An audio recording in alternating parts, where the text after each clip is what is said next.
What do you feel like are some of the challenges that you're facing in your business currently? Sure, challenges are multifold. I'll start with the product itself. As we are shoelaces, we're just not a super needed product, right? Every shoe comes with shoelaces already. I'd like to think that our laces benefit the user, both for the shoe and for the user.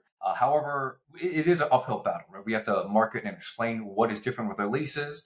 And there's the installation process, which I severely underestimated when I started the company. It is arguably easier just to buy and try out new shoes than to buy and try out new laces in your existing shoe. Hmm.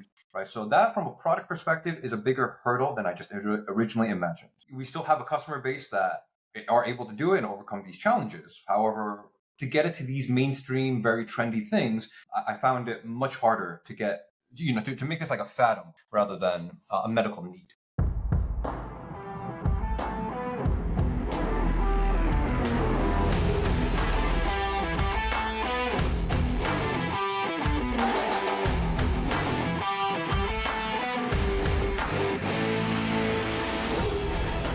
Welcome back, everybody, to another episode of the Big Hitters Podcast. I'm joined by Anthony Pong, who's a friend of mine from the Dan Martell coaching community.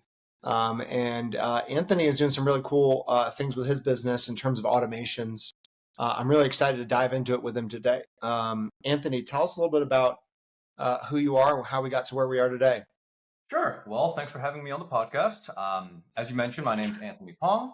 I graduated college with a math degree to start an automated hedge fund. So that's kind of where things started. I did that for a number of years after the '08 crash. And so I always thought finance was kind of the way to go.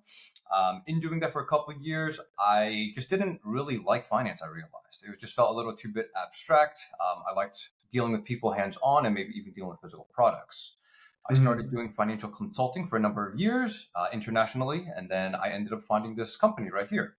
So now I work for a company called Caterpie, or I run the company called Caterpie. We are an elastics manufacturing and distribution company. So I was previously a financial consultant for the inventor, and he needed help expanding the product globally out of Japan. I just kind of came in at the right time, right place, right time. I spoke the best English out of everyone he knew, and opportunity fell in my lap to distribute the product globally. That's awesome. So tell us, who's your ideal client? Like who are you targeting with what you offer? Sure. So we do elastic product manufacturing and distribution, as mentioned. Our main product are shoelaces. They're a fancy no-tie shoelace, and we mainly target athletes. Anybody who's an athlete or athletic would be a target market for us in terms of our shoelaces. And then do you sell direct to consumer, or do you sell, do you have any wholesale accounts where you're selling to other like shoe manufacturers? Yep, certainly. So we sell at every level, meaning we sell to consumers via B2C on our website and on Amazon, or even at events. We sell B2B, so it's a wholesale for retail stores to resell. We sell in about 500 stores across the nation, across the US right now, I should say, mostly in run specialty stores, like whatever city you're at, the running company there, or Fleet Feet, if you're familiar with these Fleet Feets around the nation. We do Okay, sell so distributors, sorry, keep. don't sell to manufacturing. So we do sell at every level. Okay. So I'm not a runner. So I'm interested on what would make me go out of my way to buy these unique shoelaces that I wouldn't get from my normal running shoes. Great question. Yes. So why we even have these laces, right? What's so special about them? How can we survive as a company with just shoelaces? So what we have is a patented no-tie shoelace. What this does to your foot and what this does to your shoe are two main points. One is that you're able to control tension at every row throughout the whole shoe. So if you liked your shoe tighter in certain areas or looser because of different foot shapes, say you have wide feet, so you have high arches, you just need different concentrations of tension at different parts of the feet. We're able to do that with the elastic bumps that we have rather than grouping all the tension at the knot on the top of the foot. The goal is to avoid the choke point you get from tying knots really tight, especially as your feet swell, like on a run or just over a long day. The knot essentially acts as a tourniquet on the top of the foot. It impinges on blood and nerves and makes your feet go numb and prolongs fatigue once your shoes off. Right, so our laces are to customize fitting for your foot within the shoe, for number one, and number two is the avoidance of the choke spot you get from tying knots really tight. So, out of curiosity, how long have you had the company, and then what are overall sales at? Sure. So I've been running the company here from the US 8 years. And globally, we've been around 13 years. So we do manufacture in Japan. Everything has been started in Japan. And once Japan hit 1 million in sales, they kind of hit a plateau. A million units in sales, I should clarify, not $1 million.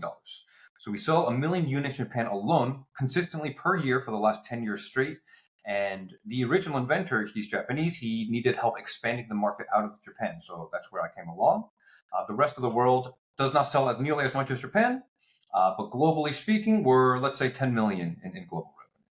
What out of curiosity, how did that connection happen? Were you on a trip? Did you get connected to this guy? How did that Yeah, connection so happen? ultimately it's through family connections. I did a lot of, as mentioned, I was doing financial consulting. So this includes setting up businesses, doing financial forecasts, doing import-export things.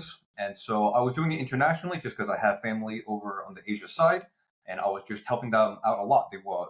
I had a specialty in helping Asian companies start in the US from the ground up, whether that's registering businesses, filing for taxes, just getting set up on Amazon or anything like in between, doing financial forecasts. So just opportunity fell in my lap. I was doing different consulting gigs for different people, and this was one of them. What do you feel like are some of the challenges that you're facing in your business currently? Sure, challenges are multifold. I'll start with the product itself. As we are shoelaces, we're just not a super needed product, right? Every shoe comes with shoelaces already. I'd like to think that our laces benefit the user, both for the shoe and for the user. However, it is an uphill battle, right? We have to market and explain what is different with our laces. And there's the installation process, which I severely underestimated when I started the company. It is arguably easier just to buy and try out new shoes than to buy and try out new laces in your existing shoes, Hmm. right? So that, from a product perspective, is a bigger hurdle than I just originally imagined. Um, we still have a customer base that are able to do it and overcome these challenges. However, to get it to these mainstream, very trendy things, I found it much harder to get, uh, to make this like a fad almost, rather than a medical need. Hmm. Second point would be the modern times right now. We are Asian products that are imported from overseas. And so different trade and tariff impacts certainly impact us, right? So from a pricing perspective. And even to be more clear, the impact on tariffs is twofold. It's the increase in price, and it's also a cash flow issue, right? When we import products, we need to pay all customs upfront at the port, otherwise we can't get the shipment. And then we collect revenue afterwards after we sell them to customers or to retail stores or whoever, right? So Hmm. it's both that they're most expensive and it's a cash flow, right? If we were to sell it, if we were to pay customs as we sold it, not that big a deal. But it's because I Hmm. have to pay it upfront in order to get inventory, then sell, right? That is the big Hmm. Have you noticed that like a trend with your sales? Like, is there a certain type of running community where they're really taking off, or is it like moms with kids that run? Like, have you noticed any sort of trend in that regard? deal. That's a great question. So originally, when we started the company, we wanted to focus mainly on athletes. We wanted to keep this athleisure vibe for the brand. That was the cool and upcoming thing for a lot of brands and companies right now, like Lululemon, Alo. These are all very athleisure companies. Now, what we found is that when we marketed towards the super elite athletes or intense athletes, we kind of hit two walls. Number one was these elite athletes are very niche, right? So there's just not that many elite athletes out there. Just because an elite athlete uses it doesn't necessarily mean the general population will like it or will want to use it, because it depends how you market it. It could be too much just for the attention elite athletes. Number two, with the elite athletes, we ran issues into shoe sponsors.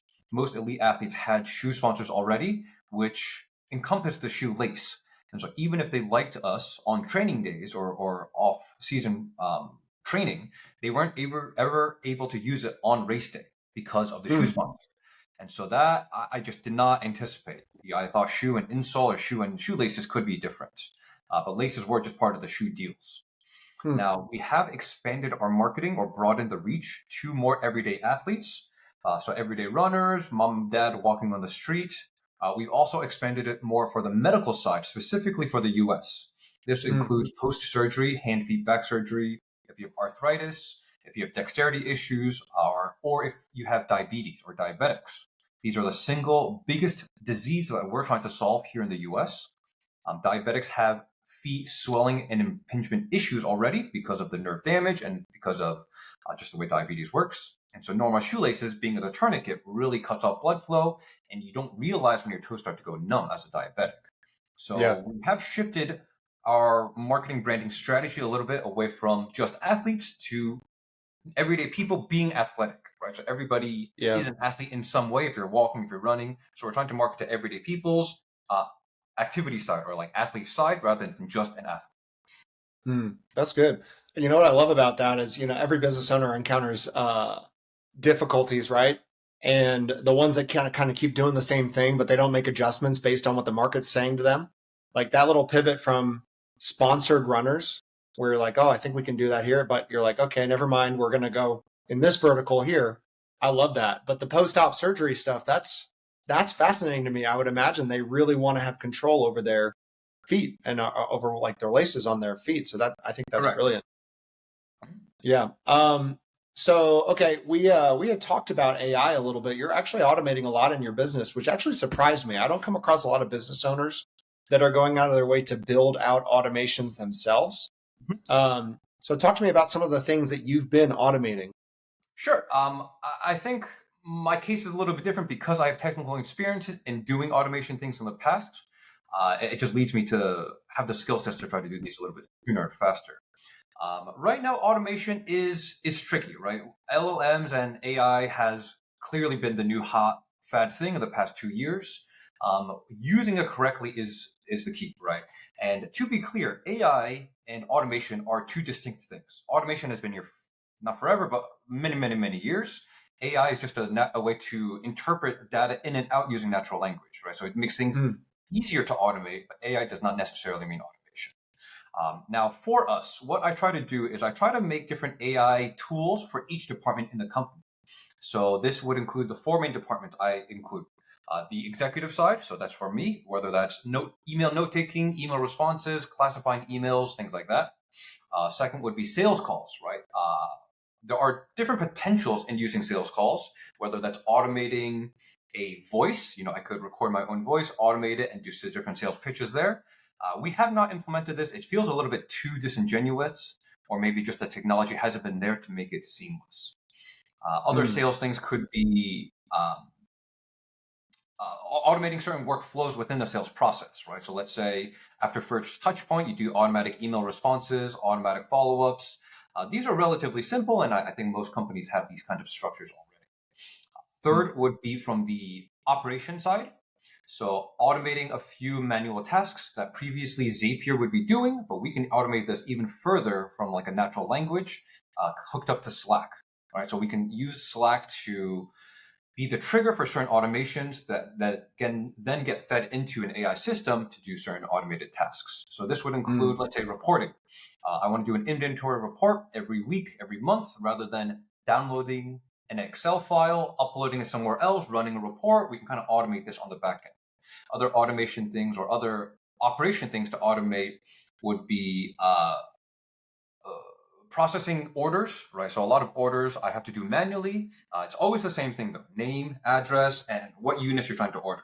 And right now, previously you'd be dragging and dropping or copying and pasting names, clicking on certain inventory items where even if there were typos, you could throw into an LLM and it could just do an order for you, right? So those are mm, small things that we've been able to tweak in terms of operations and automation.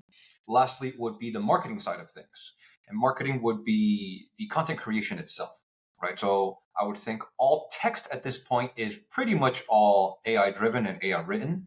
Um, it's able to summarize text faster. It's able to write it faster. It's able to find keywords faster that are popular on the internet already, right? So I would say this is the lowest hanging fruit for AI tools is content generation or text content generation. Furthermore, you could do photo generation or you could do photo analysis, meaning if we write a caption that talks about, let's say, red shoelaces by a lake, rather than having an intern find a picture of red shoelaces by a lake, you can use that as a backend system to automatically search through images to find a specific thing. Right. So it's able to, I'd like to think that it's able to make existing teams work faster and more productive rather than completely replacing teams.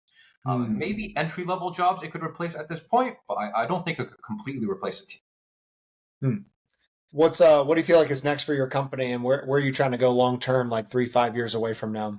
Yeah, so objectives are twofold. One, it would be to increase distribution products, although that's just really difficult given current times right now.